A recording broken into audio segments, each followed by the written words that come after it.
Lead fever coming at ya. Subscribe to Papa's YouTube channel. We're out.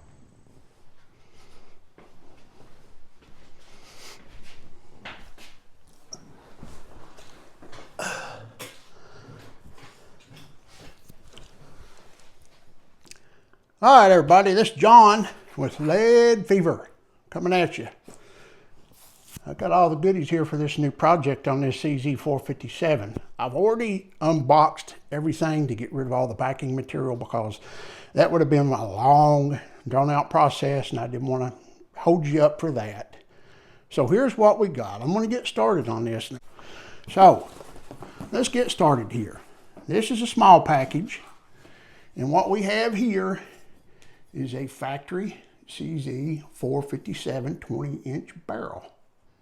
So we're going to be bore scoping this, take a look at it. Might have to polish it up. I can already tell you just by looking at it right here, the crown looks like it's in good condition. So then we have right here all bagged up nice and pretty. Looks like the original packing material. I remember taking my sons out of the box and setting it up. Here's the stock for it. Here's the original CZ457 stock. And it is a pretty stock. So what we're going to do is we're going to assemble this rifle into its original configuration, and we're going to take it out and shoot it just like it comes out of the box. Stock trigger, the factory stock, the factory barrel, factory action, everything just the way it would be, straight out of a box. We're going to shoot several different ammos through it, and we're going to find out what kind of grouping it gets. So that's that portion of it. Let's move this over here out of the way and get our other box, and we'll see what kind of goodies we got in it. We got quite a bit of stuff here to work with. All right, let's take this a bag at a time and see what we got. And I'll get rid of these bags and everything I pull out. I've got this little bin here. I'm going to put everything in this little bin so I've got it. Right here we have 4 10-round magazines. Right here we have an area 419, it appears. It's a 15 MOA scope rail. It doesn't say area 419 on there, so it may not be. It might be another one, but this is the 11 millimeter dovetail that will go right on there. This feels like the action.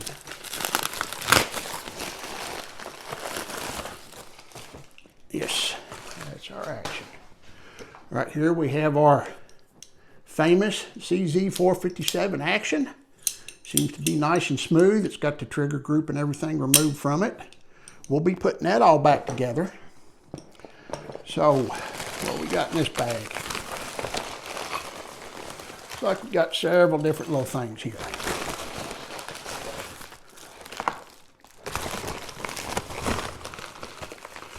All right.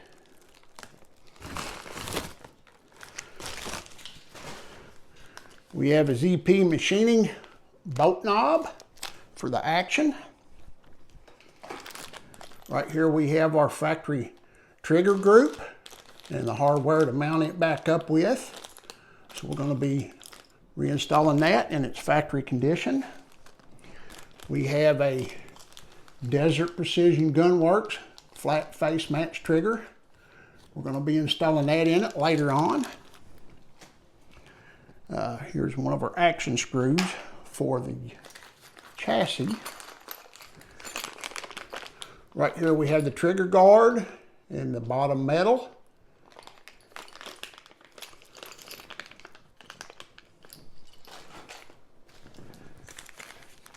And here we have the mag well and the metal piece that goes with it that acts as the extractor. And we have various springs in here for the trigger to try to get this trigger down just as light as we can get it. I received this today. I went and picked it up. Right here we have a bipod for it. Don't know that I'll use it. I'm not much on bipods, but I'm liable to give it a try. liable to try anything. Here we have our spacers for our butt stock on our chassis that we're going to reveal here in a minute. There's the butt pad itself, and that way you can adjust your length of pull. Let's go ahead and put our action in the basket. And we have an MDT XRS chassis in FDE in flat dark earth. And these are supposed to be really nice chassis. It's got the aluminum bedding block that comes all the way up in front of the barrel. The barrel is captured on it, nice and tight, and the action is captured nice and tight inside of this aluminum V-block. Adjustable cheek piece. Of course, you have the length of pull spacers to where you can adjust that. You got M-LOK on both sides and on the bottom. And I'm sure we'll be putting an Arca rail on the bottom of that, and probably even be putting one of my bench plates on the bottom of this to set it up in my bag. And I want to be putting some weights, adding some weights to this to weight it down in the front. And we can't really weigh the back down much because it's solid. There's nowhere there to add anything in the back, but we will work on that. And last but not least, right here, we have a Lilja barrel, a 20-inch Lilja match barrel for this CZ457. And we're going to bore scope it and take a look at it. The crown looks really good on it from what I can see right here. You know, if it's not, we can take care of that. We can recut it and make it nice. I'll probably clean both of these barrels and polish them up real good just to get them going for the first time. So that's what we got going. And I don't want you people to think that I'm abandoning you on the 22 long rifle stuff. I'm not going to do that. I'm just tired of the ammo manufacturers dropping the ball and putting out real poor quality ammo compared to what it used to be. And everybody knows it is. I mean, there's a few diehards out there that are going to jump on me and tell me that, you know, the direction I'm going is not right. The air rifle stuff not being accurate. Folks, I'm telling you, I have watched too many videos of people shooting air rifles in NRL 22 matches against rimfire, and people in bench rest competitions at 50 and 100 yards. And it's amazing what you can do with a good air rifle, not a junky $300 or $400 air rifle, but a good quality one. People actually take the big bore ones and hunt big game with them and take big game. I've seen instances of elk taken, and I don't know that the report's true, but I've seen people say that over in other countries they've taken really big animals like moose and Cape buffalo with them.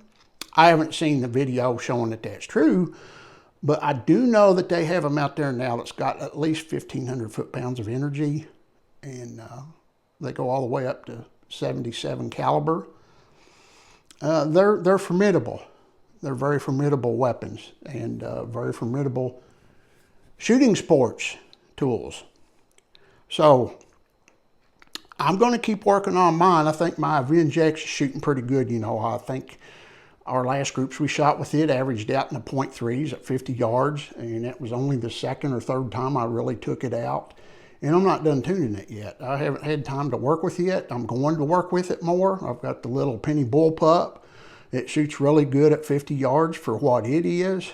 And I haven't had time to fine tune them yet and add things that's going to make them more accurate. But we're going to get there.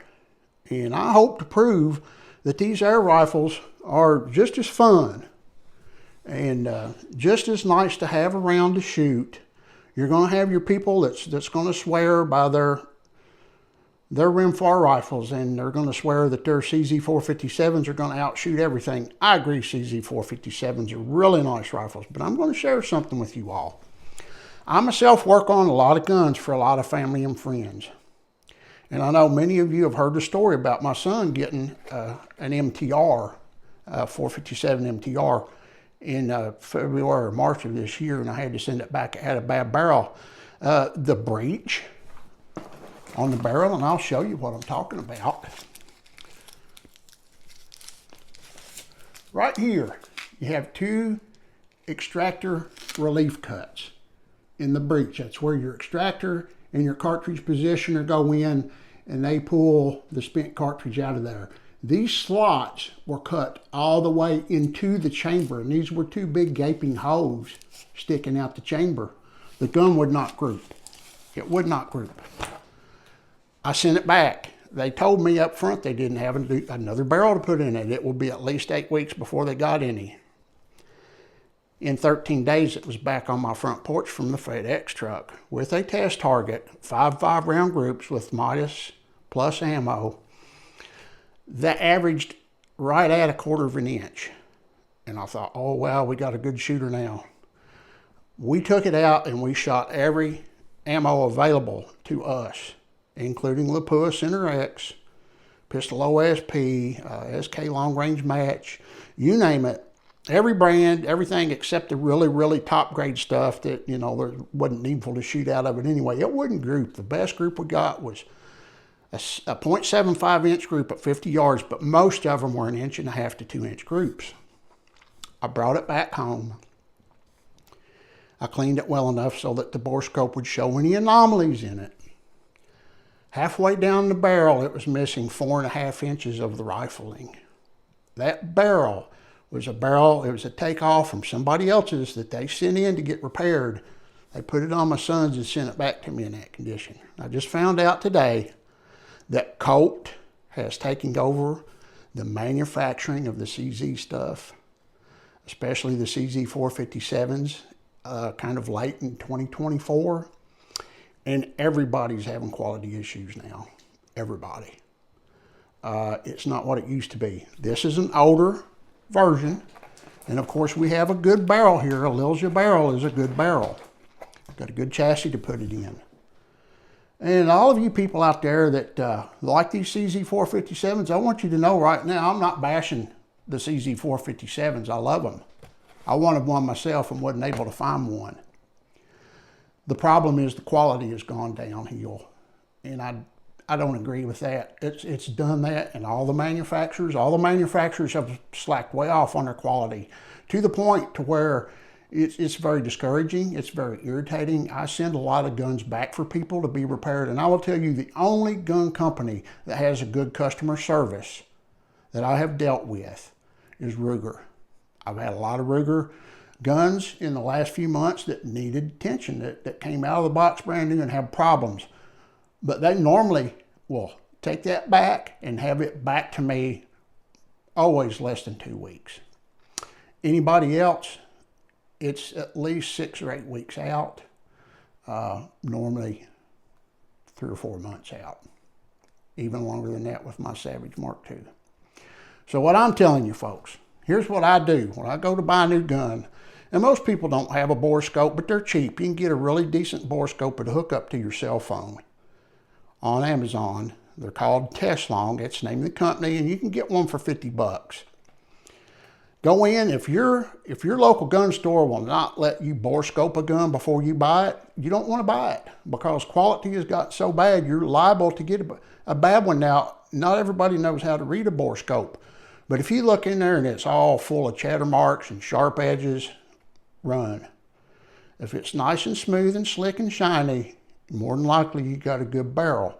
Still, the concentricity of it and the dimensions of it could be way off, even though it looks really good. That's when you have to take a chance. So I hope that this is helpful to anybody, and I'm sorry that I went on about the air rifles. The only reason I went to air rifles is because you have control of the ballistics. You can control the ballistics of that ammo. You can't do that with rimfire.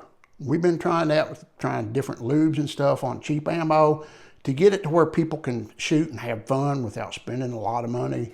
The ammo's gotten really expensive. It's hard to find, and the quality has really gone downhill on it. These air rifles that I've been shooting are a good alternative because you're in control of the ballistics. If you know what you're doing and you know how to tune them, you can make them just as accurate as these 22 rifles out to 100 yards. Not any further than that. I think there's some people that may try to shoot them further than that, but I wouldn't want to go further than 100 yards. But you know, it is what it is. I'm not going to lie to you.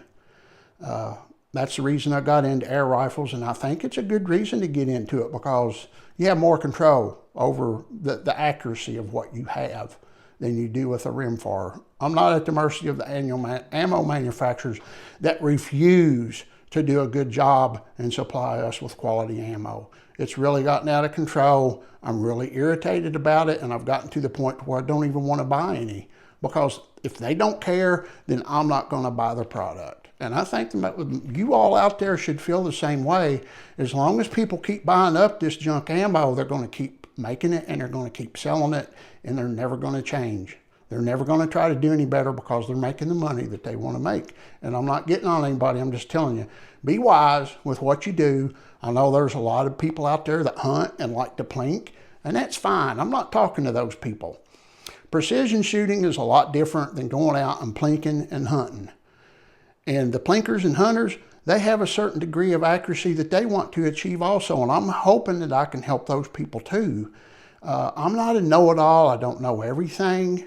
But I do know that the world that we live in today has taken a sour turn. And the quality of everything, it doesn't matter what good or service you go out and you pay for, you don't get what you pay for anymore. You go to a fast food restaurant, you might wait forever, and when you get your stuff, it's not what you ordered, may be missing half of it, and they charge you an arm and a leg for it. So just think about it, folks. And I hope y'all stick with me on this project. I'm going to show you every step of the way how I assemble this, how I modify it, and we're going to shoot it each and every time, and we're going to see what improvements, if any, are made. If there's not any improvements made, we'll see that. If there's improvements made, we'll see that also. So thanks for sticking with me. I plan on bringing you plenty more 22 content, and I'm also going to bring you some more air rifle content. It's something that I got interested in, and I just wanted to try it. So this Lead Fever, I appreciate everybody stopping by, and I thank you for taking the time to watch this particular project and stay with me on it, and let's see how it turns out. I would like Mr. Grubbs to get a wonderful shooting rifle back, and I'm going to pour my heart and soul into it for him. It's Lead Fever. We're out.